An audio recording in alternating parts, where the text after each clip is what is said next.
How to compost, 7 easy steps.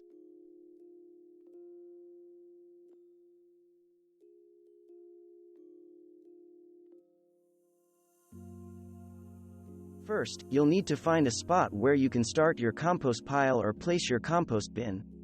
Ideally, it will be a patch of dirt or grass near a water faucet or hose, close to a doorway to minimize the steps you'll take when emptying out your kitchen waste, and in a spot that's somewhat shady. If you're just starting a compost pile instead of using a compost bin, aesthetics might be an issue, especially if you have neighbors nearby. There are some advantages to using a compost bin instead of just keeping a big pile of compost waste in your yard. A compost bin looks a lot more tidy, especially in suburban or urban areas, where looks count more than they do down on the farm. Also, you'll get faster results inside a compost bin, where warmth and moisture can be contained and controlled. And if you get a tumbling compost bin, you'll find that it's easier to turn your compost mixture, especially if you get a lot of compost, than using a pitchfork or spade in a compost pile. A kitchen compost pail doesn't need to be a fancy affair. Any pail or plastic container with a lid will do just fine.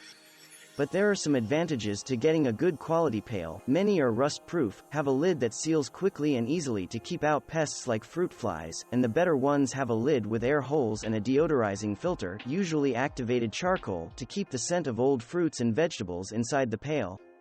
But if you're just getting started on composting, try an old pitcher or Tupperware container to fill up with kitchen waste that can be composted.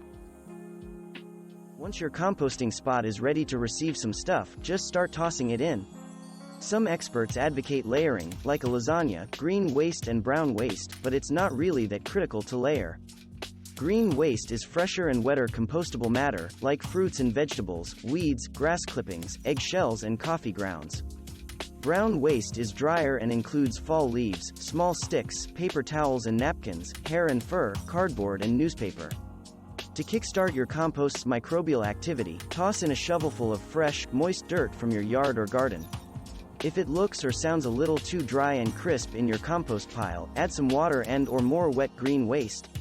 If it seems a little too wet and sloppy, add more dry brown waste. Every couple of weeks, use a shovel or pitchfork to dig in and turn your compost pile.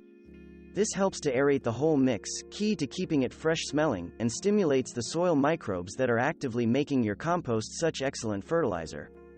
It also churns your newer waste on top down into the middle of the compost pile where microbial activity is the most robust. This can be the hardest part for some alpha types. Do nothing to your compost. Just keep dropping in waste, which will gradually settle as the compost becomes more compact. There should be some microbial activity happening inside your damp compost pile, making things warm and nutrient-rich. The 6 steps above should really do it all, but some people, especially eager newcomers, feel compelled to spend a small fortune on fancy compost bins, compost thermometers, expensive pitchforks, and other paraphernalia. They also fall victim to loving their compost to death, turning it too often, overwatering it or some other frenzy. Compost takes time and quiet to develop, so just let it be. Then, when you're ready to use your compost to fertilize your garden or yard, your compost will be ready for you. Thanks for watching. Subscribe for more interesting videos. And please hit the like button for the YouTube algorithm.